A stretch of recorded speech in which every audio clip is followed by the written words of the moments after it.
ألا لله الدين الخالص ان ربی علی صراط مستقیم۔ عزیزان گرامی، موضوع چل رہا تھا ہمارا علم نافع کے ساتھ، اور میں نے آپ سے گزارش کی کہ 3 طرح کی بلوغت ہوتی ہے، جس میں ایک جسمانی بلوغت ہوتی ہے، اس کے اوپر میں نے آپ سے گفتگو کی کہ اسلام کے اندر اس کی کچھ اہمیت تو ہے، پر ساری اہمیت اسی کی نہیں ہے۔ اس کے بعد 2 بلوغت رہ جاتی ہیں، ایک ذہنی بلوغت اور ایک قلبی بلوغت۔ آج میں آپ کے سامنے ذہنی بلوغت کے بارے میں گفتگو کروں گا۔ ذہنی بلوغت ہونا بڑی ضروری ہے۔ آپ دیکھتے ہیں کہ یہ ہمارے گجرات میں شاہ دولہ ہیں، اور وہاں پر بچوں کے سروں کو شکنجوں سے باندھ دیتے ہیں، اور اس کے بعد پھر بچوں کا جسم تو پھلتا پھولتا ہے لیکن سر نہیں پھولتا، اور وہ شاہ دولہ کے چوہے کہلواتے ہیں۔ تو میں اور آپ بھی اس مغربی تہذیب کے شکنجے میں اس قدر جکڑ دیے گئے ہیں کہ ہم شاہ دولہ کے نہیں، ہم مغربی تہذیب کے چوہے ہیں۔ ٹھیک ہے، ہمارا سب کچھ پلتا بھلتا بڑھتا ہے، لیکن دماغ نہیں کہیں پہ کھلتا، بالکل دماغ کا استعمال کرنا بند کر دیتے ہیں، اور ہم چاہتے ہی نہیں ہیں کہ ہم بیدار ہوں۔ اسی کی سونے کی وجہ سے ہم اللہ کی نشانیاں نہیں دیکھ پاتے۔ اللہ کہتا ہے میری پہچان، میری معرفت، میری شناخت اگر کوئی آدمی حاصل کرنا چاہتا ہے تو اس کو لازمی طور پر اپنے ذہن کو کھلا رکھنا پڑے گا۔ وہ سوچے، وہ تدبر کرے، فتدبروا، اس کے بارے میں تدبر کی گفتگو، فکر کرو میرے بارے میں، لیکن نہ تفکر ہو سکتا ہے نہ تدبر کر سکتا ہے۔ تو اس کے نتیجے میں جب ذہن ہی بند ہوگا تو پھر کیا یہ ساری چیزیں انسان کو حاصل ہونی ہیں۔ تدبر اور تفکر کے بغیر کوئی چیز بھی نہیں ہوتی، آدمی کو کبھی معرفت حاصل نہیں ہوتی۔ اور ذہنی بلوغت نہ ہونے کی بنا پر آدمی کے اندر علمی وسوسے بہت زیادہ جنم لیتے ہیں۔ اس قدر علمی وسوسے جنم لیتے ہیں، اتنی شبہات ہوتے ہیں جو فکر کو اور ذہن کو گھیرے رکھتے ہیں، اور جس کے نتیجے میں ذہن پاک نہیں ہوتا۔ اور لوگ ہم سے سوال کرتے ہیں، جی میرے دماغ میں جب میں نماز پڑھنے لگتا ہوں بڑے وسوسے آتے ہیں۔ ہم ان سے کہتے ہیں کہ آپ نے اپنے ذہن کا علاج ہی نہیں کروایا۔ تو آپ دیکھتے ہیں کہ دنیاوی طور پر بھی نیورو سرجن جو ہیں دنیا کے مہنگے ترین سرجن ہیں، یا ہارٹ کے سرجن دنیا کے مہنگے ترین سرجن مانے جاتے ہیں۔ تو نیورو سرجنز بتاتے ہیں کہ آپ کے اس وقت دماغ کی کون سی شریان پھٹ گئی ہے، اور ابھی آپ کا مریض جو بول نہیں سکتا یہ کس بنا پر نہیں بول سکتا، ابھی یہ جو آپ کا دایاں بازو حرکت نہیں کرتا یہ کس وجہ سے نہیں کرتا، اور بایاں کیوں نہیں کرتا، اور ٹانگ کیوں نہیں حرکت کرتی، اور جسم کیوں نہیں حرکت کرتا۔ اس کی وجہ صرف یہی ہے کہ ہمارا دماغ اگر صحیح کام کر رہا ہو تو پھر سارا جسم ساتھ میں کام کرے گا۔ ذہن کا بھی یہی معاملہ ہے کہ ہمارا ذہن اگر صحیح کام کر رہا ہے تو پھر انشاءاللہ رضی سارا جسم صحیح کام کرے گا۔ لیکن افسوس یہ ہوتا ہے کہ اس کے اندر جتنے بھی اب آج امت کا مسئلہ جو ہے وہ ذہن کا بھی ہے۔ جہاں قلب پریشان ہے وہاں ذہن بھی پریشان ہے۔ بچے طرح طرح کے سوال ہم سے خدا، رسول، آخرت کے بارے میں کرتے ہیں، تو علمی وسوسے بڑے اٹھتے ہیں۔ سوال کرنے والے کہتے ہیں جی کاش صاحب آپ سے سوال کرتے ہیں اور آپ آگے سے غصے میں آ جاتے ہیں۔ اللہ اللہ، کون ظالم غصے میں آتا ہے؟ کون ظالم غصے میں آتا ہے؟ اور اس سے پہلے یہ میں پوچھتا ہوں کہ کون ظالم ہے جو مجھ سے سوال کرتا ہے؟ سوال تو مجھ سے کرتا ہی کوئی نہیں۔ لوگ تو معلومات اکٹھی کرنے کے لیے مجھے ٹیلی فون کرتے ہیں، معلومات اکٹھی کرنے کے لیے کہ اس نے یہ کہا، کاشف کا پتہ کر لو بھی وہ کیا کہتا ہے۔ ٹھیک ہے، یہ 3-4 کتے بھونک رہے، دیکھیں اس میں سے کون اچھا بھونکتا ہے۔ یہ تو حالت آپ کی، کچھ بھی نہیں۔ ہم آپ کو جانتے ہیں، ہم نے یہ ساری چیزیں چیک کی۔ لوگ ہمارے پاس آ کے بیٹھتے ہیں، 4 دن کتابیں بچے کو پڑھنے کے لیے دینے، وہ پڑھتا نہیں ہے۔ میرا یہ کہنا ہے کہ آپ نے اگر کوئی فیصلہ کرنا ہے اپنے ذہن سے، آپ فیصلہ نہیں کرتے۔ آپ کہتے ہیں جی میں نے یہ کام کرنا ہے، کاروبار کرنا ہے، تو آپ وہ کرتے نہیں، اس کے لیے وسائل اکٹھے نہیں کرتے۔ آپ کہتے ہیں میں نے جاب کرنی، اس کے لیے سیویاں بھرتے ہیں، جا کے ٹیسٹ دیتے ہیں اور وہاں پر جا کر انٹرویو دیتے ہیں، آپ کرتے نہیں۔ کوئی کام بھی آپ کرتے تو اپنے ذہن میں پہلے اس کا ایک نقشہ، ایک پلان، ایک خاکہ بناتے ہیں، ایک فارمیٹ تیار کرتے ہیں، اور اس کے بعد پھر آپ چلتے ہیں۔ دنیا میں کوئی عمارت وداؤٹ فارمیٹ تیار ہی نہیں ہو سکتی۔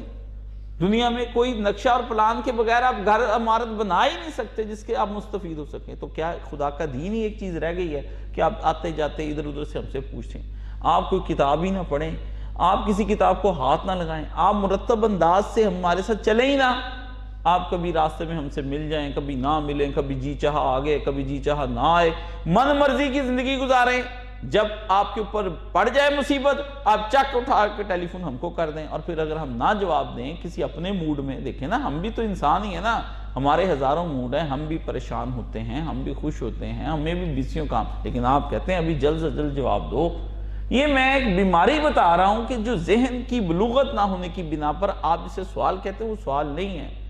سوال نصف العلم، آدمی کا جو سوال ہوتا ہے وہ نصف علم ہوتا ہے، اس سے ہمیں پتہ چل جاتا ہے کہ اس کو آدھا علم ہے، آدھا یہ علم اب ہم سے حاصل کرنا چاہتا ہے۔ آپ نے کبھی وہ مباحث پڑھے ہی نہیں ہوتے جو ذہن کے اندر گند مند ابلتا رہتا ہے۔ گٹر ہے نا تو گٹر ابلی جائے گا تو اب ابلتے گٹر کا ہم کیا علاج کریں؟ مجھے یہ بتائیں، ہم کتنی مٹی اس کے اوپر ڈالیں، کیا کریں ہم؟ آپ کے ذہن کے اندر خدا، رسول، آخرت، ایمان والی چیز ہی نہیں کہ جس کی بنا پر آپ کوئی ہم سے پراپر سوال کر سکیں۔ معلومات اتنی آپ اکٹھی کر لیتے ہیں ہم سے کہ خدا کی پناہ، کوئی کہتا جی فلانے عالم سے پوچھا تو انہوں نے یہ کہا، فلانے، آپ کو کس نے حق دیا کہ آپ علماء کے پاس پوچھتے پھرتے ہیں؟ آپ نے قرآن مجید ترجمے سے پڑھ لیا ہے، کوئی احادیث پڑھ لی، پراپر وے تو اختیار کرتے ہی نہیں۔ جو چاہتا ہے وہ کہتا ہے ڈائریکٹ ایم اے کی کلاس میں پڑھنا چاہتا ہوں، کوئی نرسری سے ہمارے پاس آتا ہی نہیں، کوئی حروف تہجی سیکھتا ہی نہیں۔ جس آدمی کے حروف تہجی ٹھیک نہیں ہوں گے، الفابیٹکس غلط ہوں گے، اس کی ہر عبارت غلط ہو جائے گی۔ جو سین کو لام، کاف کو بے اور بے کو جیم پڑھ رہا ہے، مجھے بتائیے اس کو اس کی پہچان نہیں رہ گئی ہے تو اس کے بعد مجھے بتائیے وہ کس طرح سے عبارت صحیح کر سکتا ہے؟ کسی صورت میں بھی نہیں کر سکتا۔ یہی چیز یہاں پر ہے کہ جب تک آپ کے ذہن میں علمی وسوسے اور آپ کے اندر شبہات جنم لے رہے ہیں تو سمجھ لیں کہ ابھی آپ ذہنی طور پر بالغ نہیں ہوئے۔ اگر آپ اللہ رسول کے بارے میں ابھی تک متردد ہیں اور آپ کا ذہن قبول نہیں کر رہا اس کو، تو پھر آپ کس طرح اپنے آپ کو مسلمان کہہ سکتے ہیں؟ آپ کے ذہن میں جو طرح طرح کے سوال اٹھتے ہیں، ان سوالوں سے پتہ چلتا ہے کہ یہ سوال دراصل علامات ہیں۔ جیسے ہم ہومیوپیتھی پڑھتے ہیں تو اس کے اندر وہ کہتے ہیں بیماری کچھ نہیں، بیماری کی جو علامات ہوتی وہ ہمیں بتائی، سمٹمز۔ آپ کے سوال آپ کے سمٹمز ہیں جس سے پتہ چلتا ہے کہ اس کو کیا بیماری لاحق ہوگی۔ اس کا جگر اب کام نہیں کر رہا، اس کا دل اب کام نہیں کر رہا، اس کی فلاں چیز کام نہیں کرے۔ پتہ چلتا ہے کہ اس کے اندر جو عقائد تھے وہ اس نے رسماً اور نسلاً لیے ہیں، اصلاً نہیں لیے ہیں۔ آپ نے اپنے والدین سے وہ لے لیا ہے لیکن آپ نے مطالعہ نہیں کیا ہے، آپ نے اس کو ٹھیک طرح سے پڑھا نہیں۔ علم نافع آئے گا کہاں سے جبکہ آپ علم نافع کو اپنے لیے یوزفل کرنے کے لیے، مفید بنانے کے لیے آپ سنجیدہ ہی نہیں ہیں۔ جو آدمی سنجیدہ نہیں ہوتا وہ علم نافع کہاں سے حاصل کرے گا؟ مجھے بتائیں۔ سنجیدگی انسان کی طبیعت میں ایک بڑا اہم عنصر رکھتی ہے، کھیل تماشے کی بالکل مخالفت میں ہے۔ یکسو ہو جانے کا نام سنجیدگی ہے، اپنی ایک وقت لگانے کا۔ آپ اگر آتے ہیں، آج آپ 7:30 مجھ سے پڑھنے کے لیے آ رہے ہیں، کل آپ 8 بجے آ رہے ہیں، 2 دن کے بعد آپ کو کوئی کام پڑ گیا، آپ آ ہی نہیں رہے، تو مجھے بتائیں یہ کس قسم کی سنجیدگی؟ کیا اس طرح دکان ایک دن آپ دکان کھول لیں، پھر 2 4 5 دن نہ کھول لیں، پھر 10 دن بعد پھر کھول لیں، پھر کھولنے کے بعد کوئی مہینہ 2 مہینے 3 مہینے کھول لیں نا، پھر جوش آئے جا کے پھر کھول لیں؟ مجھے اس طرح کبھی دنیا کے اندر کوئی کام ہوا؟ 2 دن آپ کسی کے ادارے میں جاب کریں، 8 دن آپ چھٹیاں کریں، 10 دن اس کے بعد پھر مجھے بتائیں کون آپ کو نوکری پہ رکھے گا؟ دنیا کے امور کے اندر ہم جس قدر محبت، لگن، پابندی وقت اور ذوق اور شوق کے ساتھ کام کرتے ہیں، کیا خدا کے دین کے ساتھ کبھی اتنا ہم نے وقت دیا ہے؟ نہیں، ہم اتنا وقت دیتے نہیں، نہ ہمارے بچے۔ آپ اپنے دیکھ لیں، مجھے چیختے چلاتے کتنی دیر ہو گئی، میرے ساتھ 25 30 سال سے لوگ 28 سال سے جڑے ہوئے ہیں، لیکن درس قرآن پاک میں کوئی استقامت نہیں ہے۔ کون آتا ہے؟ جس دن جوش چڑھا بیوی کو لیا اور بچوں کو لیا، کوئی نہیں، پراپر وے ہی نہیں۔ آپ چاہتے ہیں کہ میرا بیٹا حضرت اسماعیل علیہ السلام بن جائے، بیوی میری ہاجرہ بن جائے، اور ہاجر اور ابراہیم، میں ابراہیم بن جاؤں، اور ہم درس پہ نہ آئیں، کوئی کام نہ کریں، اور گھروں میں بیٹھے فلمیں دیکھیں، VCR دیکھیں، گھروں کے کام کریں، تماشے لگائے ہوں۔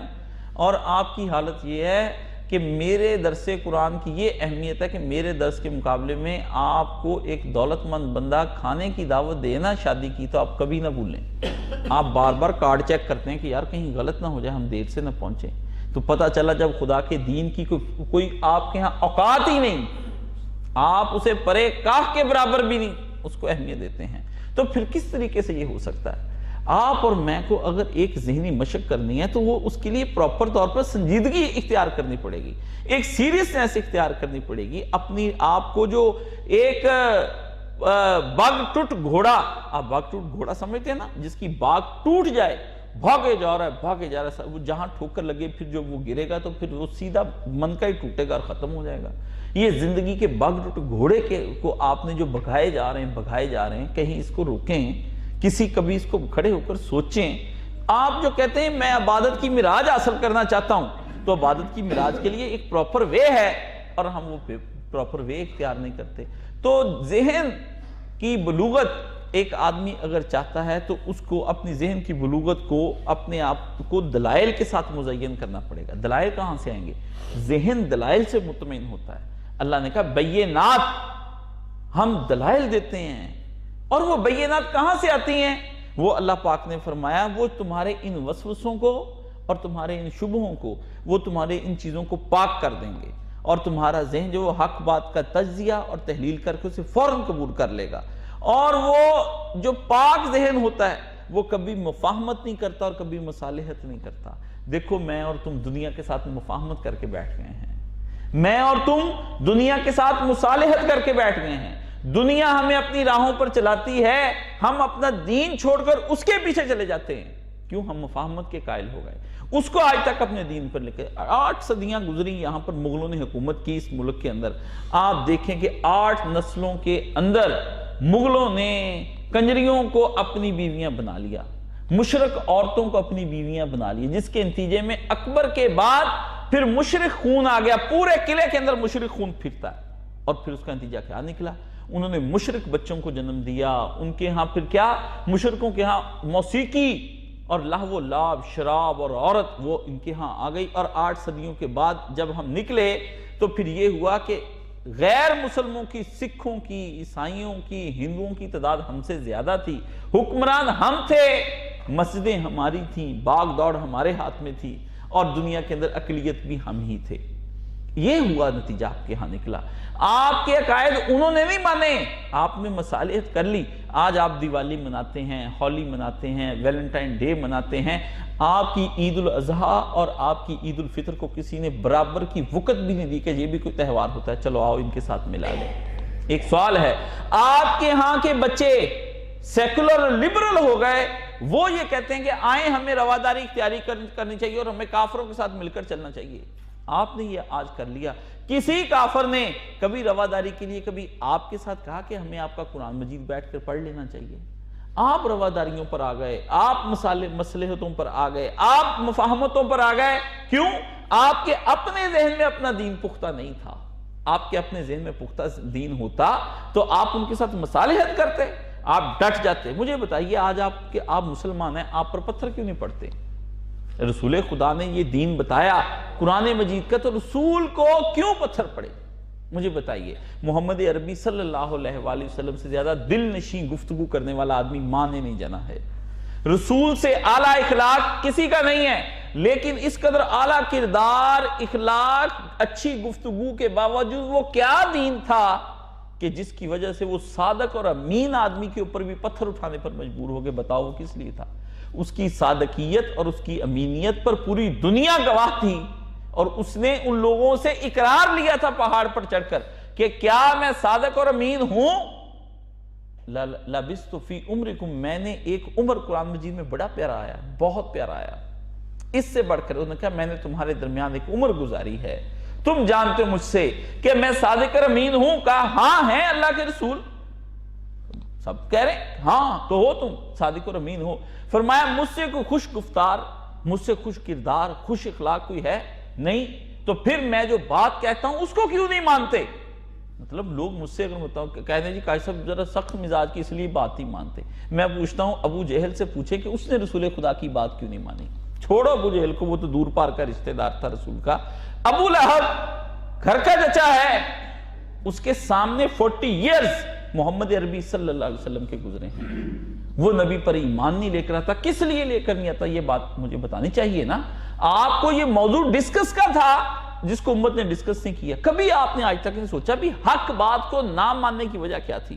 حق ہے، وہ کون سی چیز تھی کہ جس نے بیان کیا اس سے زیادہ حق بیان کرنے والا اور ایمانت دار ماں نے نہیں پیدا کیا؟ اس کی ایمانت داری کی گواہیاں خود اللہ رب العزت نے دی۔ ان اسباب پر کبھی میں نے اور آپ نے غور کیا ہے؟ اگر نہیں کیا ہے امت نے اس پر ان اسباب پر غور نہیں کیا تو آپ کیسے ایسی امت بن سکتے ہیں کہ جو امت دعوت بن کر اللہ کے رسول نے فرمایا کنتم خیر امت للناس اخرجت، یہ کس لیے پیغمبر نے کہا؟ اگر یہ نہیں ہے تو پھر ہمیں سوچنا چاہیے نا کہ جو دعوت دین ہم لے کر اٹھے ہوئے ہیں کیا وہ دعوت میں کوئی نقص ہے؟ میری ذات میں ہوا اگر کیا دعوت کے اندر کوئی نقص ہے؟ تو دعوت کے اندر بھی نقص نہیں، نبی کے اندر بھی کوئی نقص نہیں دعوت بیان کرنے والے پر، تو پھر کون سی چیز ہے جس سے لوگ حق کی طرف متنفر ہو گئے؟ سمجھ میں آیا کہ ان کے دلوں کے انہوں نے نبی پاک صلی اللہ علیہ وسلم نے کس وجہ سے ان کے ساتھ مفاہمت نہیں کی۔ آپ دیکھتے ہیں سورہ کافرون جب اتری تو آج کل تو غامدی صاحب نے نیا ہی تماشا بنا رکھا نا، یہ آدمی دجال ہے، میں آپ کو صاف بات بتا دوں چاہے کوئی کتنا ہی اس کا محبت، دجال ہے۔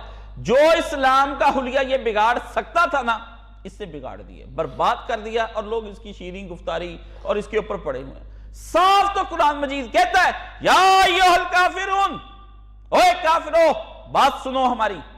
یہ کہتے کافر نہ کو جی، وہ غیر مسلم کہہ دیا کریں، نان بلیورز بلیورز، اور کون سا بلیور نان بلیور ہے؟ اللہ اور اس کا رسول اسے کہتا ہے کہ یا ایھا الکافرون۔ یہ کس طرح ہو سکتا ہے؟ خدا نے کہا انکار کر رہے ہیں یہ حق کا، اس لیے انکار کرنے والے کو کافر ہی کہا جائے گا، اس کے علاوہ اور کچھ نہیں کہا جائے گا۔ کیا کہا جائے گا؟ اگر ایمان، آپ کافر کو مومن کہہ سکتے ہیں کسی صورت میں؟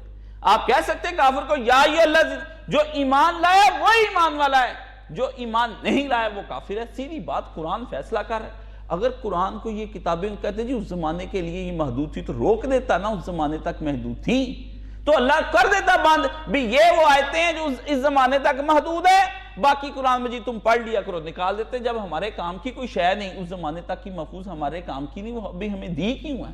کس وجہ سے وہ شے ہمیں پڑھائی جا رہی ہے؟ کیا ہسٹری یاد رکھنے کا کیا فائدہ ہے جب کافر ہوں گے ہی نہیں؟ تو قرآن مجید میں کہاں سے آگے اللہ زینہ کافروا، اللہ بار بار قرآن مجید میں وہ لوگ جنہوں نے کفر کیا، والذین یکفرون، وہ لوگ جو کفر کرتے ہیں، کفر کافر یکفرون کفار، کہاں سے آگئی یہ ساری چیزیں؟ کیوں؟ تم نے مصالحتیں اختیار کر لیں۔ کیسے مصالحتیں اختیار؟ تم نے اپنے عقیدے اور ان کے عقیدے ایک جیسے بنا لیے۔ اب تمہاری توحید اور ان کا شرک اس طرح مکس ہو گیا ہے کہ آج تک پتہ ہی نہیں چلا مسلمانوں کو کہ میری توحید کیا ہے اور شرک کس شے کا نام ہوتا ہے۔ مجھے بتائیں، وہ گاندھی آیا جس وقت لاہور میں میاں میر کا میلہ دیکھا، اس نے جا کر تقریر کی دہلی کے اندر، اس نے کہا میں جناح کو بڑا زبردست آدمی سمجھتا تھا، لیکن جناح کو چاہیے میاں میر کے میلے پہ ایک دفعہ چکر ضرور لگا کر آئے۔ وہ کہتا ہے ہم دو قومیں، ہم دو نہیں، ہم ایک ہی قوم ہیں، ہم ایک ہی قوم ہے، بس فرق اتنا ہے کہ آپ لیٹے بتوں کی پوجا کرتے ہیں، ہم کھڑے بتوں کی پوجا کرتے ہیں، اس کے علاوہ فرق کچھ نہیں۔ جب آپ کی توحید اور کافر کا شرک اور اس کا کفر مکس اپ ہو جائیں گے، جب آپ کے ہاں بھی وہی دلائل دیے جائیں گے جو ایک کافر دلائل دیتا، تو مجھے بتائیے توحید کہاں سے آپ کے حصے میں آئے گی؟ مجھے بتائیے نا، جب آپ کی تہذیب اور کفر کی تہذیب ایک ہو جائے گی، مجھے بتائیے پھر اس کے بعد کیوں کہتے ہیں کہ یہ درمیان میں، یہ میاں صاحب بھی بکواس کرتے تھے نا کہ درمیان میں ایک لکیر ہے باقی ہمارا، کیوں لکیر ہے؟ کس نے کہا؟ گدھے، تو کون ہوتا ہے اگر ملک کے اوپر تو 4 پیسے لے کر وزیر اعظم بن گیا؟ تو کون ہوتا ہے ہماری اسلام کا فیصلہ اسلام کے ماننے والے اسپیشلسٹ لوگ کریں گے۔ یہ وزراء اعظم، یہ چیف، یہ آپ کی عدالتیں یہ نہیں فیصلہ کریں گی، یہ ان کی آپ سیکولر لوگ کریں گے اسلام کا فیصلہ۔ اسلام کا فیصلہ اسلام کے مجتہدین کریں گے، اور وہ زندہ ہیں اور بیٹھے ہیں۔ آپ کو اب ان کا دین نہیں پسند، آپ کہتے ہیں ٹھیک ہے جی یہ متشدد لگتا ہے مجھے، جی فلانا لگتا ہے، وہ کتنے بھی نیک ہو جائے رسول اللہ کی طرح، جیسے ابو جہل کو بات نہ سمجھ آتی، ابو لہب کو بات سمجھ نہیں آتی، ایسے آپ کو بھی نہیں آنی۔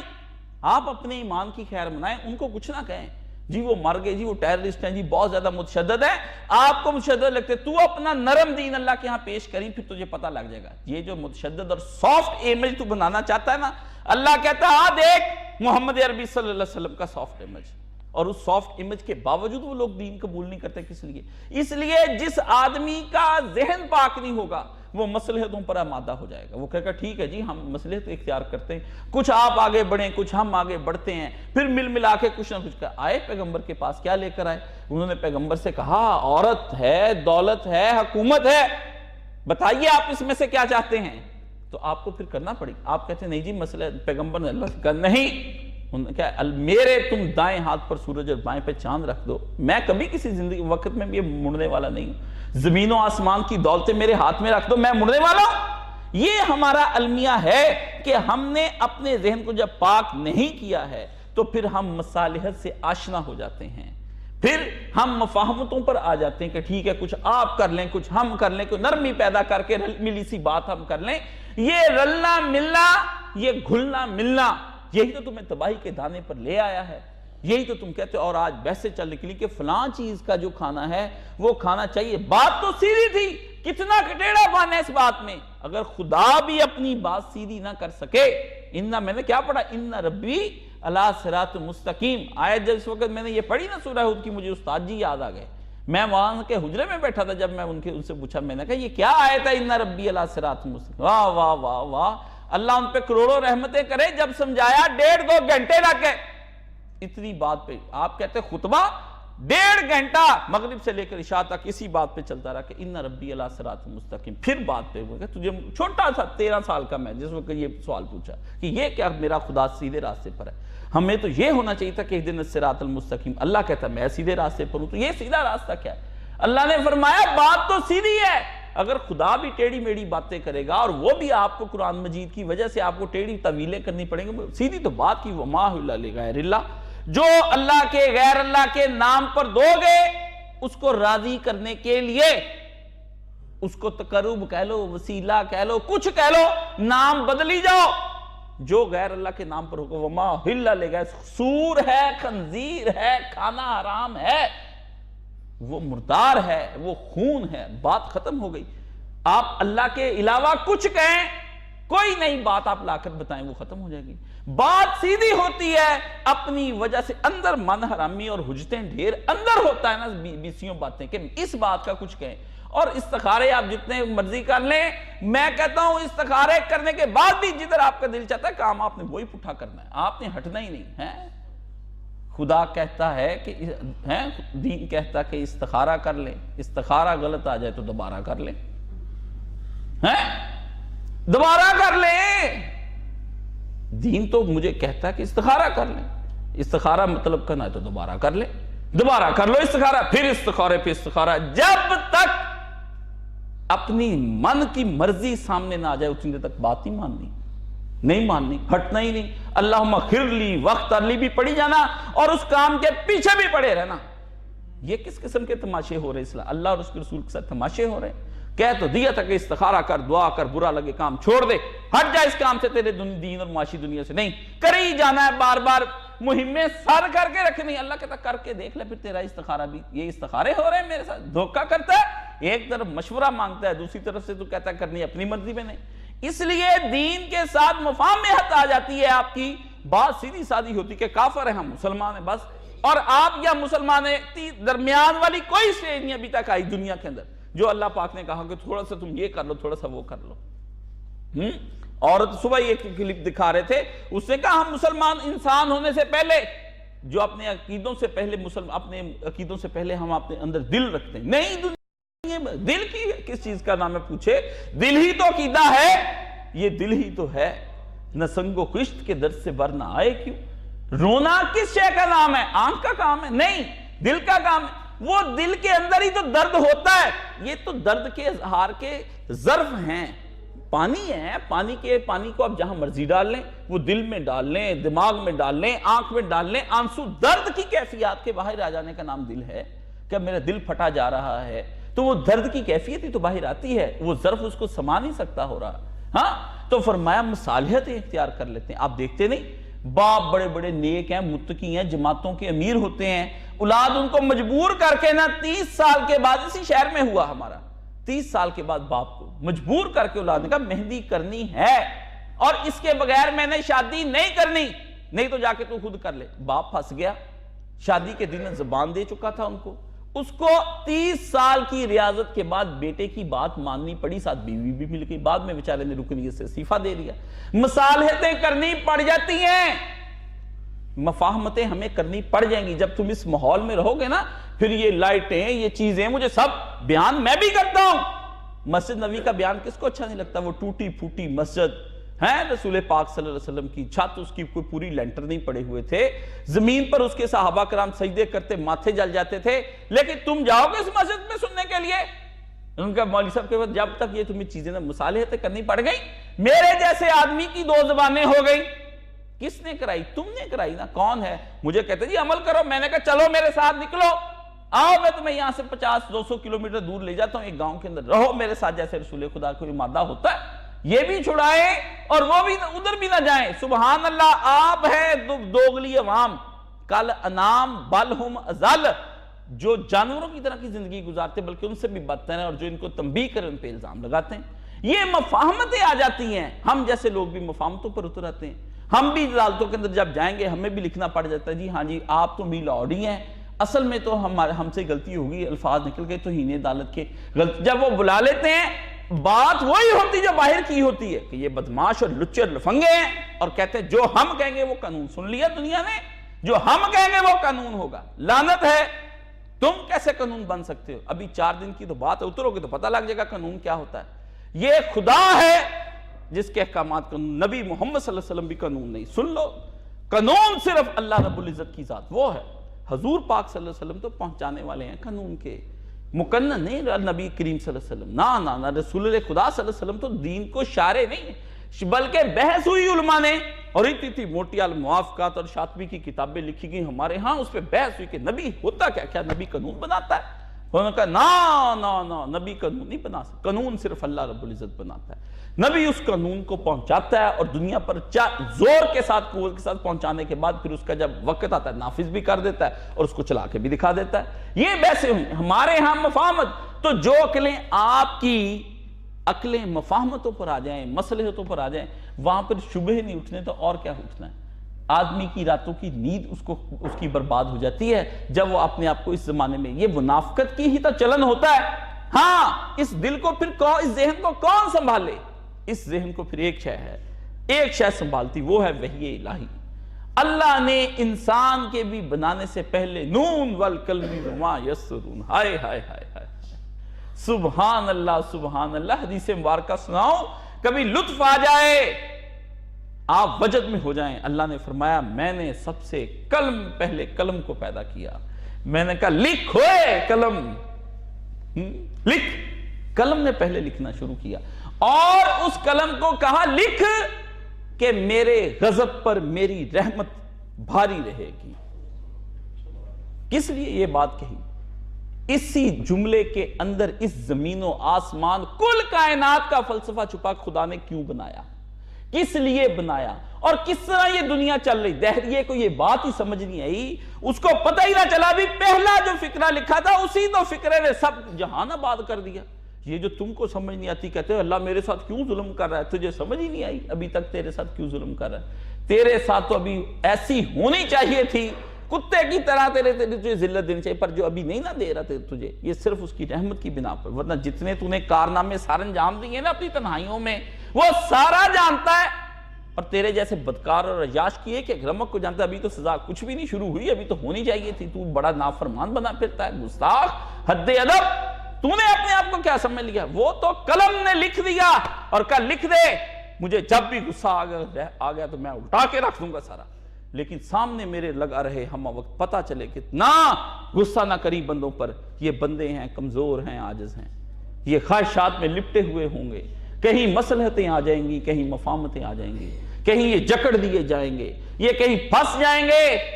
اس لیے رحمت کر. اور فرمایا کہ ہم نے اس کو کیا کہا کہ لکھ سب سے پہلے. اور اسی قلم رحمت نے یہ تقاضا کیا کہ بندوں کو بنانے سے پہلے وحی الہی کا انتظام کر دے، ان کی ہدایت کا. اور اس سے پہلے ہی اللہ نے ہدایت کا انتظام. وہ پوری پڑھنے والی حدیث شریف کسی موقع ملا قرآن مجید سے نکلوں تو آپ کو کبھی حدیث شریف سناؤں. آپ کو کیا پتا حدیث شریف کیا؟ پرویز بدبخت تھا، خدا کی مار پڑ گئی تھی پرویز کو، غلام احمد پرویز کو. وہ پرویزی تھا، وہ حدیثوں کا منکر تھا. اس کو کیا پتا نبی پاک محمد صلی اللہ علیہ وسلم کیا؟ وہ کیا جانا؟ اگر اوبے نہ رسیدی تمام بولہ بیست، محمد عربی صلی اللہ علیہ وسلم تک جو نہ پہنچا، جس نے سرکار کا دامن نہیں پکڑا وہ ابو لہب ہو گیا. ہمیں جو مرضی پڑھائی جائے، فلسفے کی کتابیں اتنی موٹی لکھی، اسے سب کچھ بھی نہیں نکلا. اس کی تحریک چلانے کا نتیجہ ختم ہو کے رہ گئی. میں جی قرآن کی طرف تو کس طرح لے کر آتا ہے؟ تو اگر قرآن صامت اور قرآن ناطق، 2 قرآن ہے دنیا کے اندر، ایک قرآن ناطق ہے اور ایک قرآن صامت. قرآن صامت کس کو کہتے ہیں؟ صامت کہتے ہیں تجسم سے نکلا ہوا یہ چپ قرآن ہے، یہ اس کو تجھے پڑھنا پڑتا ہے، تو زبان ہلاتا ہے تو یہ قرآن مجید کو تو پڑھتا ہے، یہ چپ ہے، یہ قرآن ہی یہ بیٹھا ہے لیکن یہ بولے گا نہیں تیرے ساتھ، کوئی گفتگو نہیں کرے گا، تجھے اس کو بلانا پڑے گا تو یہ بولے گا آگے، یہ جواب نہیں دیتا۔ نہیں، ایک قرآن ایسا تھا جو خود ہی بولتا جاتا تھا، وہ خود ہی روتا جاتا تھا، خود ہی سناتا جاتا، اس کو قرآن ناطق، نطق سے نکلا بولنے والا قرآن، وہ محمد عربی صلی اللہ علیہ وآلہ وسلم تھے۔ تو نے قرآن ناطق کو ہی سارا کچھ بند کر دیا، ظالم، تو قرآن صامت کو کہاں سمجھ سکتا ہے؟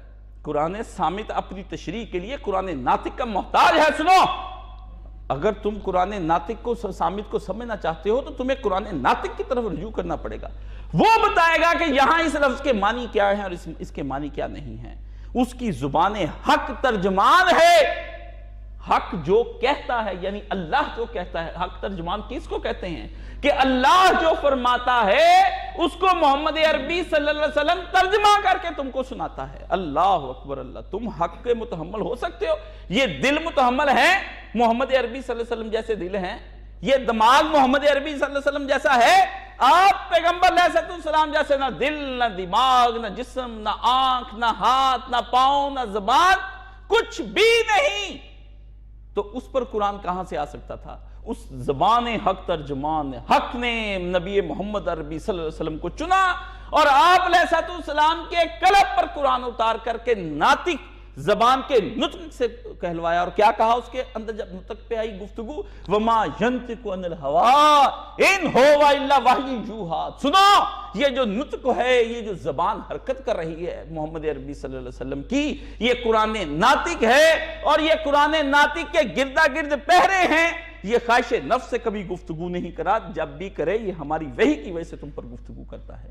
محمد عربی صلی اللہ علیہ وسلم کے ساتھ جب تک ذہن کے اوپر وحی کا پہرا نہیں لگے گا، جب تک وحی اس کی چوکی داری نہیں کرے گی، اس کی حفاظت نہیں کرے گی، تمہارے ذہن سے گٹر کی طرح گند ہی ابلے گا، شبہات گندے نکلیں گے، وسوسے نکلیں گے، طرح طرح کے الٹے سیدھے سوال پیدا ہوں گے، کیونکہ اس کی محافظ وحی الہی نہ رہی ہے۔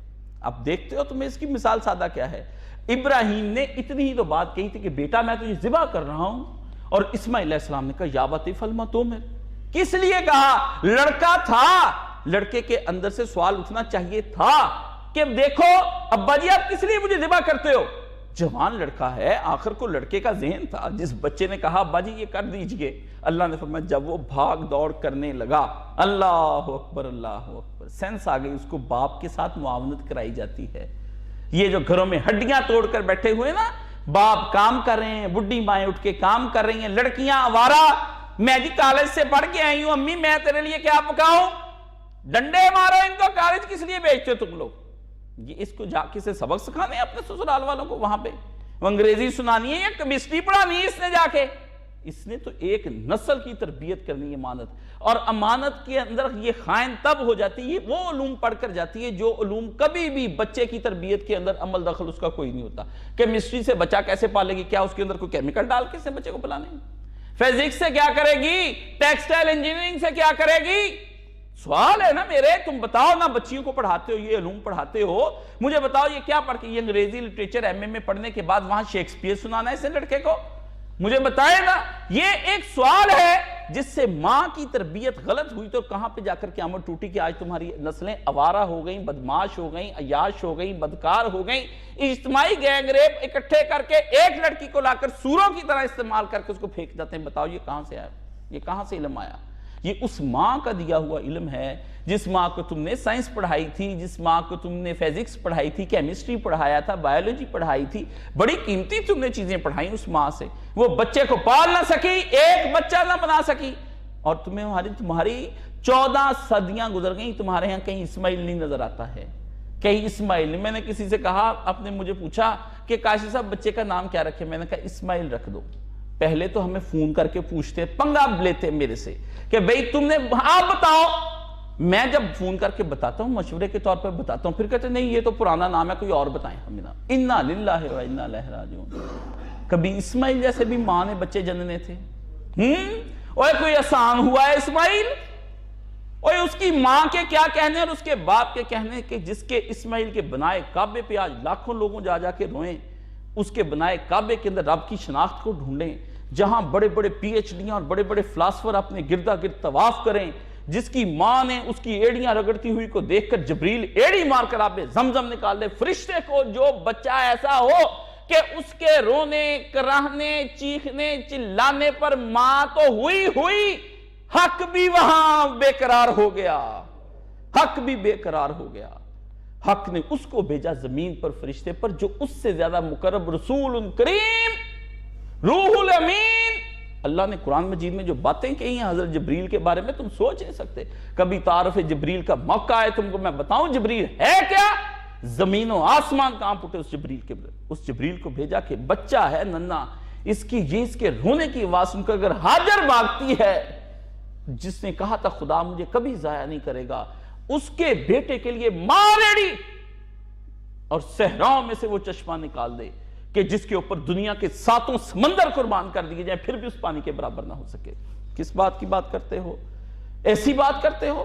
وہ بیٹا جب یہ کہتا ہے کہ ابا جی وہ کر گزریے جو اللہ نے آپ کو خواب میں دکھایا ہے، فی المنام، وہ کہتا ہے آپ کا تو خواب ہی ٹھیک نہیں ہے۔ تو پتا ہے اس کی نگہبان کون تھی، کس زبان، اس کی زبان کا نگہبان کون تھا؟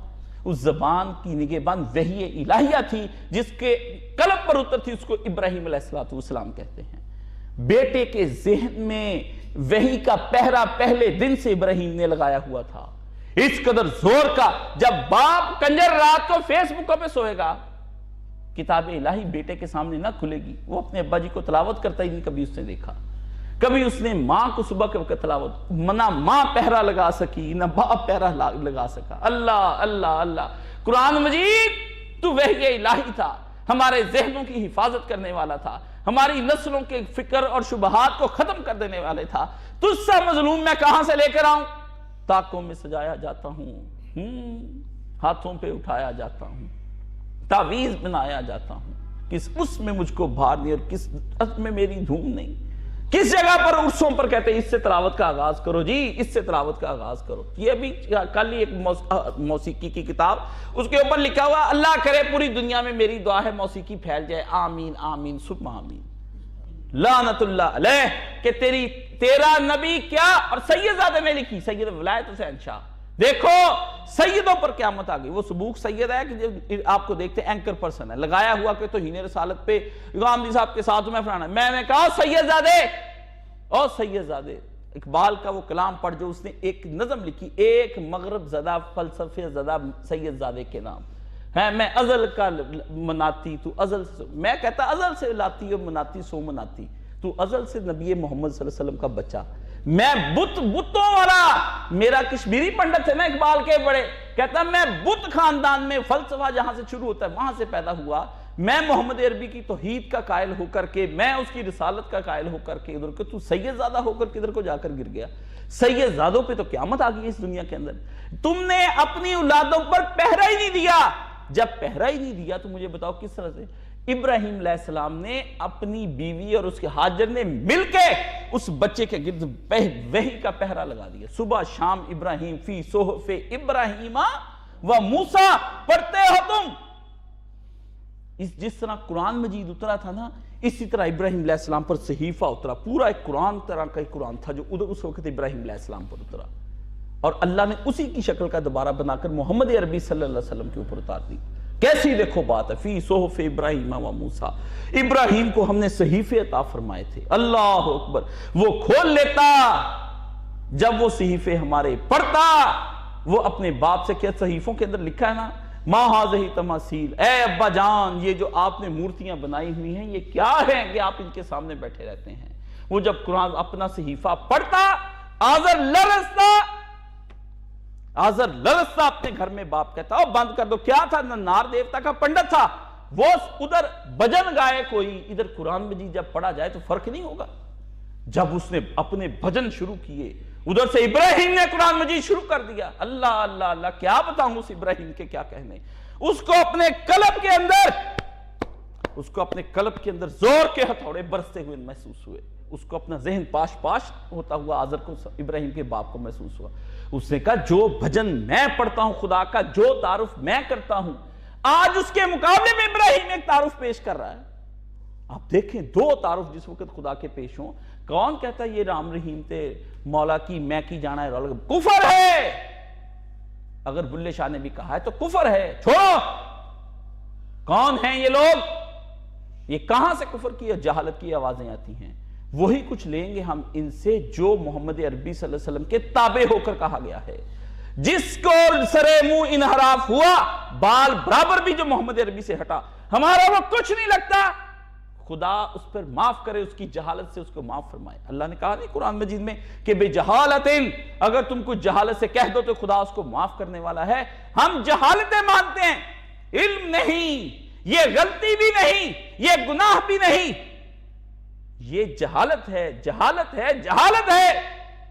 نبی محمد صلی اللہ علیہ وسلم کے مقابلے میں کوئی عقیدہ آئے گا وہ جہالت ہے. ہمیں وہ قبول نہیں کسی صورت میں. وہ فرع میں ہو، وہ اصول میں ہو، وہ نماز، روزہ، حج و زکوٰۃ قربانی کے اندر ہو، وہ توحید، رسالت اور آخرت کے اندر ہو. ہم اس کوئی ہو الا امام مالک تجھ پہ قربان، ایک دفعہ نہیں میں لاکھوں دفعہ قربان، ہمارا خاندان تیرا، میری ساری آل اولاد تجھ پر قربان. تو نے جملہ ہی وہ کہا جس دن میں بچہ تھا اور پہلی دفعہ یہ میں نے جملہ سنا، پہلی دفعہ. آپ بتا، میں آپ کو بتا نہیں سکتا.